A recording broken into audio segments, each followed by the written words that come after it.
El siguiente programa cuenta con el apoyo e impulso de la Comisión Nacional de Televisión.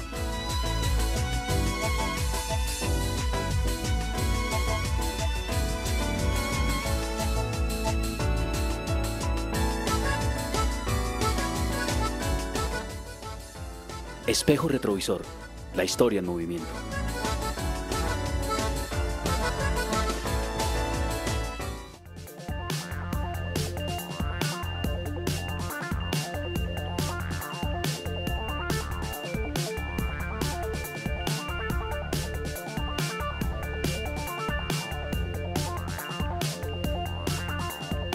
Soy Carlos Raigoso, estudio Comunicación Social Periodismo. Me encanta conocer mi departamento acompañado siempre de una cámara fotográfica.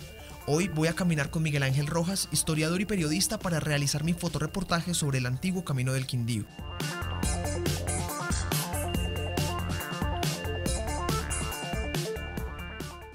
Este es un excelente sitio donde podemos nosotros ver lo que significaba el Camino Nacional o Paso del Quindío.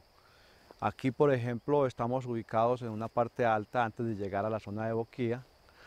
Allá en la zona montañosa uno pasaba, después de seguir a Boquía, que es la parte del valle, llegaba a una zona que llamaba Barcinales. Todavía no existía el municipio de Salento, el poblado de Salento, que queda allá en la montaña, pero mucho más arriba se seguía hacia Toche, y de Toche se seguía a Cajamarca y después a Ibagué para llegar a Santa Fe, que era la sede del virreinato. Y hacia el otro lado se puede ver todavía señales del camino. Se llegaba a una zona que llamaba Novilleros y de ahí se pasaba a Cartago, la Vieja. O si no, más adelante se pasó a Cartago la Nueva, que es donde está hoy ubicada, se ubicó en 1698. De ahí seguía el camino hacia Buga, de Buga a Cali y de Cali a Popayán. Y de Popayán el camino seguía hacia el nuevo o el reino o el virreinato de Lima en Perú. Yo creo que el camino encontraba en este sitio donde estamos exactamente, por digo que es una buena ubicación, como la mitad entre la zona de Popayán, es decir, en lo que hoy es el Cauca, y Santa Fe. Esta era como la mitad del camino y podemos ver todavía parte de ese camino que es muy antiguo, que yo creo que tiene muchísimos años. Bueno, Miguel Ángel, ¿y qué tan antiguo es este camino? Bueno, este camino yo creo que es un camino que se construyó no por los españoles cuando llegaron a América, sino que es un camino precolombino. Este camino es un camino que estamos seguros, dentro de las investigaciones que hemos hecho en la región, que era el camino de los Quimbayas. Fueron los indígenas que habitaron la zona, digamos que en esta zona donde estamos en este momento, aquí cerca de Boquía, en el municipio de Salento, habitaban, más que los Quimbayas, habitaban los Quindíos, los Aguacabezas, los Pindanaes, pero se conocía como el camino de los Quimbayas. Fueron los indígenas y no los españoles los que construyeron este paso, porque había un intercambio seguro de mercancías. Los indígenas de este lado tenían una mercancía muy valiosa, que era la mercancía de los elementos, de la finura del oro. También hacían muchísimos vestidos, mantas, e intercambiaban con los indígenas, sobre todo de la zona del Tolima, algunos elementos. Es decir, que yo creo que el camino es un camino que debe tener unos 800 o 1000 años, porque era un camino más que de los españoles, era un camino de los indígenas. Increíble, ¿no? Que aún se conserve pues esta herencia de nuestros antepasados. Pero bueno, cuando los conquistadores llegaron, ¿lo encontraron en uso? Claro, el camino estaba en uso y lo estaban utilizando los indígenas. Precisamente son los indígenas, como en casi todas las partes de América, cuando llegan los conquistadores españoles, los que le van mostrando los caminos a estas personas que llegaron nuevas al continente. Y ellos le mostraron este camino. Muy bien. Bueno, ¿y cuál fue el papel que tuvo este camino en la independencia de Colombia? Bueno, fue fundamental. Este camino tuvo muchos usos en el siglo XVII, XVIII.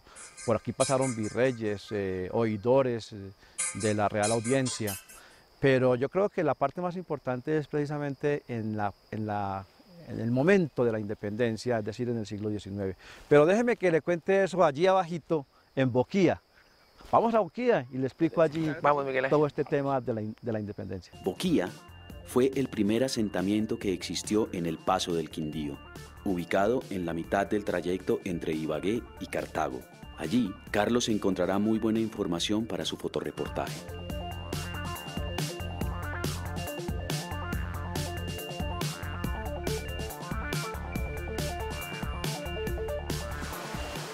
Bueno, Miguel Ángel, ahora sí, cuéntanos cómo nos fue la independencia. Por aquí hacia 1811 pasaron dos grandes patriotas, que fue Antonio Baraya y Antonio Nariño, que iban precisamente a combatir la llegada al país de esas tropas realistas españolas. Y más adelante, Pablo Murillo, a todos aquellos que cogió prisioneros, todos aquellos combatientes patriotas que cogió prisioneros, los puso a trabajar en este camino para arreglarlo, porque era una trocha realmente poco transitable. Y ahí trabajaron casi como esclavos esos patriotas al mando de ese general realista, Pablo Murillo. Luego este paso del Quindío es reemplazado por el paso de la línea, ¿verdad? Sí, eso es una cosa mucho más adelante. Digamos que aquí suceden unas cosas interesantes cuando Bolívar pasa, cuando Bolívar cruza esta zona, esta región. Llega a Bogotá más o menos el 15, 16, no está preciso, 17 de enero de 1830.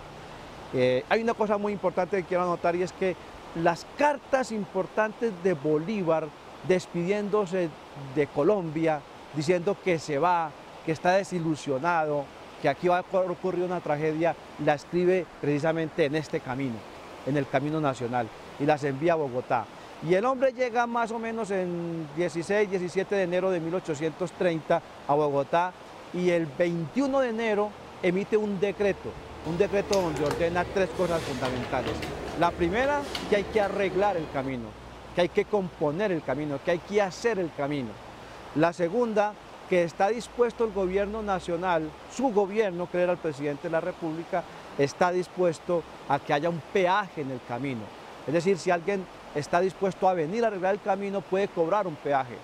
Y lo otro es que Bolívar dice, ese será el camino importante para el desarrollo de la agricultura, del comercio y de la industria del país. Y evidentemente es una posición sabia, porque finalmente esta es la zona que comunica al oriente con el occidente del país, y eso sucedió. Y es mucho más adelante, empezando el siglo XX, cuando el camino deja de ser tan importante, porque han nacido unos pueblos distintos a Salento, como Calarcá y Armenia, y entonces el camino toma lo que hoy conocemos como la carretera de la línea, y entonces se empieza a olvidar el camino nacional Paso del Quindío.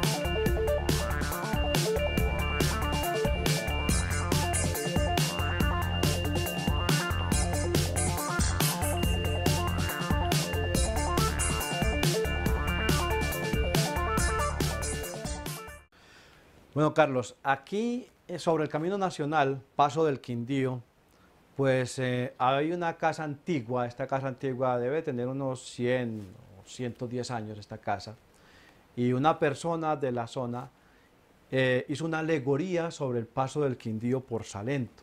Ese 5 de enero, que creemos que fue el 5 de enero de 1830, por la carta que ya le conté que se suscribió el día 2 de enero y que él dijo que partía de Cartago el 4. Una persona entonces, utilizando esta casa antigua, hizo una alegoría de un cuarto donde pudo haber dormido Simón Bolívar. Y aquí estamos precisamente en este que es un museo del Camino Nacional que ha hecho una persona, una cosa moderna, consiguió una cantidad de artículos, una cama, un retrato, un escaparate, muchísimas cosas antiguas, e hizo una alegoría, y esto hay que ser muy claro para decir que es una alegoría, es decir, es como una especie de imaginarse dónde pudo haber dormido Bolívar. Yo estoy casi seguro, Carlos, de que Bolívar no durmió en ninguna casa, porque casas no habían, y que Bolívar durmió a la intemperie, digamos, en una tolda de campaña, porque él era un militar. Además, él cuando pasó por acá, venía con el batallón Rifles y con otro batallón de las campañas del sur, y entonces ellos dormían realmente en toldas de campaña a la intemperie.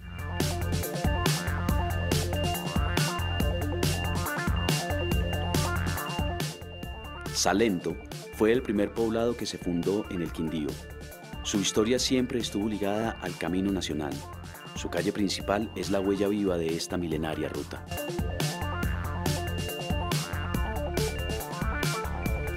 Bueno, Miguel Ángel, me imagino que el paso del Quindío en algún momento tuvo que pasar por Salento, o más bien, creo que Salento se fundó sobre el paso del Quindío. Lo que hoy conocemos como la calle real de Salento, que es la calle más bonita, donde están las casas más antiguas, evidentemente era parte del Camino Nacional, del antiguo Camino Nacional o Camino del Quindío. Esa creación se hizo, digamos, al lado y lado del camino. Por eso aquí en Salento, donde estamos hoy, por la calle real, es realmente el antiguo camino del Camino del Quindío, del Camino Nacional, y que la gente fue fundando al lado y lado de ese camino, de este pueblo. Bueno, entonces sigamos recorriendo a ver qué más nos encontramos. En un momento salimos de este sitio que es la calle real, por Camino del Quindío, y vamos a coger la ruta hacia Toche, que es la ruta que pasa la línea, es decir, la cordillera. La que salía hacia Santa Fe de Bogotá. Exacto, para coger Cajamarca, la zona del departamento del Tolima y luego hacia Santa Fe. Perfecto, entonces sigamos.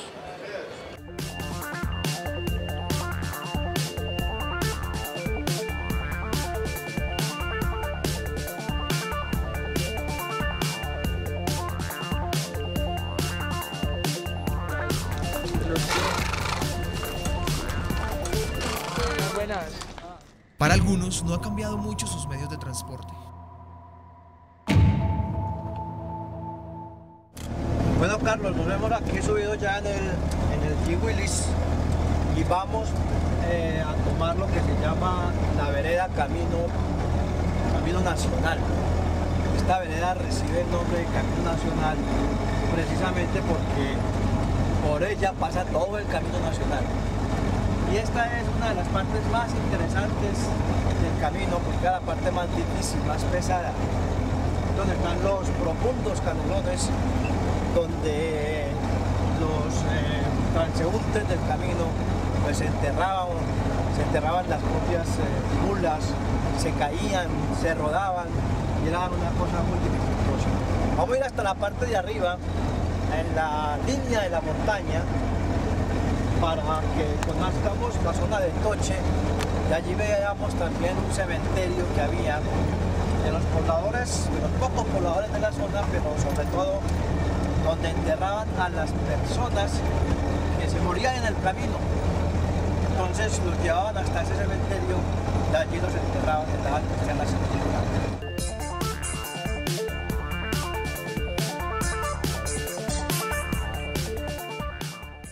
Bueno, Carlos, venimos por este canalón, que eran los canalones que se formaban por el tránsito de las mulas y de las piaras de cerdos y de ganado y de muchísima gente que iba entre el oriente, pasaba por Bogotá evidentemente y venía hacia Popayán.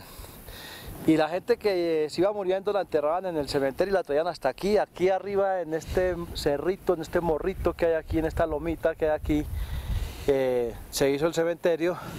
Y todavía hoy, en el siglo XXI, quedan unas 2 o 3 tumbas de ese cementerio antiguo que creo yo estar casi seguro que ese cementerio fue inaugurado muy seguramente en el siglo XIX, que fue el siglo donde más gente pasó por este Camino Nacional en el Paso del Quindío. Paso del Quindío porque aquí está esta montaña, la cosa inmensa, grande, monumental y babilónica que representa la montaña del Quindío con sus palmas de cera, su belleza esplendorosa, sus verdes de 1000 colores. Esto se llama la montaña del Quindío y por eso el camino se llama así, Paso del Quindío. Entonces podríamos atrevernos a pensar que también en este cementerio podrían haber soldados del ejército de nuestro libertador. Es posible, aunque habría que hacer excavaciones para mirar. Aquí a simple vista solamente hay 2 tumbas, seguramente es una persona de la zona que murió y la enterraban en el cementerio. A la vista pues están, porque tienen su pequeño mausoleo, y hay otra que está caída y no le hemos podido ver todavía la fecha.